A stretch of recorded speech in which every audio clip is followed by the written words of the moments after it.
നമ്മുടെ പാടശേഖരത്തിൽ മുഞ്ഞയെന്ന് പറഞ്ഞൊരു സംഭവം വരുന്നത് ഏറ്റവും വലിയൊരു അപകടമാണ്. മുഞ്ഞ വന്നു കഴിഞ്ഞാൽ നമ്മൾ കയ്യും കെട്ടി നോക്കി നിൽക്കാനേ പറ്റത്തുള്ളൂ. അപ്പോൾ ഈ മുഞ്ഞയുടെ ഒരു സാധ്യത വരുന്നത് ഏറ്റവും കൂടുതൽ ഈ തണുപ്പുള്ള സമയത്തും നമ്മൾ നേരത്തെ കൃഷി പോകുന്ന ഒരു സാഹചര്യത്തിലാണ് മുഞ്ഞയുടെ ഒരു സാന്നിധ്യം കണ്ടുവരുന്നത്. ഈ മുഞ്ഞ വന്നു കഴിഞ്ഞാൽ നമ്മൾ ആകെ തകർന്ന് കൃഷിക്കാരൻ നശിച്ചു പോകുന്നൊരവസ്ഥയാണ് വരുന്നത്. അപ്പോൾ നമ്മൾ കൃഷിക്കാർ ഈ മുഞ്ഞയെന്ന് കേട്ട് കഴിഞ്ഞ് കഴിയുമ്പോഴത്തേക്ക് ആദ്യമേ കൊണ്ട് ഉപയോഗിക്കുന്ന ഒരു കെമിക്കലാണ് ഇമിഡാക്ലോപ്രൈഡ് എന്ന് പറയുന്ന ഒരു കെമിക്കൽ. ഈ ഒരു കെമിക്കൽ ഉപയോഗിച്ച് കഴിഞ്ഞാൽ അത് മഞ്ഞ ലേബലിലുള്ള ഒരു കെമിക്കലാണ്. ഇത് ഉപയോഗിച്ച് കഴിയുമ്പോൾ കൃഷിക്കാരൻ്റെ ഒരു ധാരണ അത് ഉപയോഗിച്ചുകൊണ്ട് രക്ഷപ്പെടുമെന്നാണ്. പക്ഷേ ഇത് ഉപയോഗിച്ച കൃഷിക്കാർ ഞാൻ നിങ്ങളോട് ചോദിക്കുക, ഇതിനു മുമ്പ് ആർക്കെങ്കിലും മുഞ്ഞ വന്നതായിട്ടൊരു അനുഭവം ഉണ്ടോ? അപ്പോൾ ഇങ്ങനൊരു കെമിക്കൽ ഉപയോഗിച്ചതിന് ശേഷം അതുകൊണ്ട് നിങ്ങൾ രക്ഷപ്പെട്ടിട്ടുണ്ടോ? അതാണ് എൻ്റെ ചോദ്യം. അപ്പോൾ അതിനകത്തുള്ള ഒരു പ്രശ്നമെന്ന് പറഞ്ഞു കഴിഞ്ഞാൽ നമ്മുടെ നെൽച്ചെടിക്കകത്ത് തന്നെ ഒരുപാട് ജീവജാലങ്ങൾ ജീവിക്കുന്നുണ്ട്.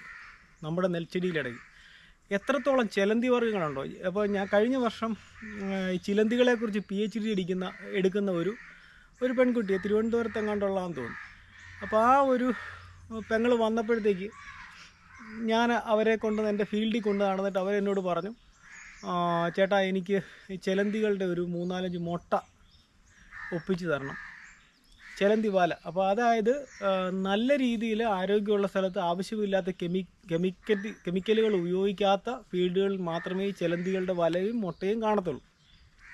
അപ്പോൾ അങ്ങനെ ഞാൻ അവരെയും കൊണ്ട് എൻ്റെ ഫീൽഡിൽ പോയി ചിലന്തി വലകൾ കണ്ടു. അതിനകത്ത് ഒരു വലയിൽ രണ്ട് മുട്ട. അതിങ്ങനെ നമ്മുടെ ഈ പഴയ ബദാമില്ലേ, നമ്മുടെ ബദാം തല്ലിത്തീരി എന്നൊക്കെ പറയാം, ബദാം തല്ലി പൊട്ടിച്ച് കഴിയുമ്പം ഇതിനകത്ത് നമുക്കൊരു കഴിക്കാനൊരു ഭക്ഷണം കിട്ടും. അതേ ഷേപ്പിലാണ് ഈ സാധനം തൂങ്ങിക്കിടക്കുന്നത്. അതിൻ്റെ പേര് ഇക്കീസ് എന്നാണ് ഇവർ വിളിക്കുന്നത്.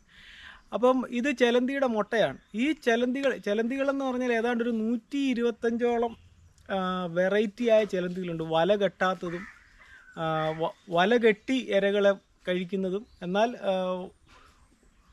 ഒറ്റ ജമ്പിൽ തന്നെ കീടങ്ങളെ ഭക്ഷിക്കുന്നതുമായ ചിലന്തികളുണ്ട്.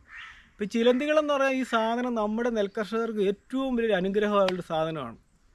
അപ്പം ഇത് ഇങ്ങനെയുള്ള ഈ മഞ്ഞ ലേബലിലുള്ള നമ്മൾ കെമിക്കൽ അപ്ലൈ ചെയ്ത് കഴിയുമ്പോഴത്തേക്ക് മുഞ്ഞയ്ക്ക് വേണ്ടിയാണ് നമ്മൾ കാണുമ്പോഴത്തേക്ക് ഉടനെ അങ്ങ് കാടടച്ചങ്ങ് അപ്ലൈ ചെയ്തേക്കുക. ഇത് അപ്ലൈ ചെയ്ത് കഴിയുമ്പോൾ വരുന്ന ഒരു പ്രശ്നം എന്ന് പറഞ്ഞാൽ ആ കൃഷിഭൂമിയിലുള്ള നമ്മളെ സംരക്ഷിക്കുന്നതായിട്ടുള്ള എല്ലാവിധ ജീവജാലങ്ങളും ചത്തുപോവുക. അപ്പം മുഞ്ഞ ചിലപ്പോൾ നമ്മളൊരു ഒറ്റാല് വട്ടത്തിലായിരിക്കും കാണുന്നത്. അപ്പം ഈ വേറൊരു പ്രശ്നമെന്ന് വെച്ചാൽ ഈ മുഞ്ഞയ്ക്ക് വേറൊരു വിഷയമുണ്ട്.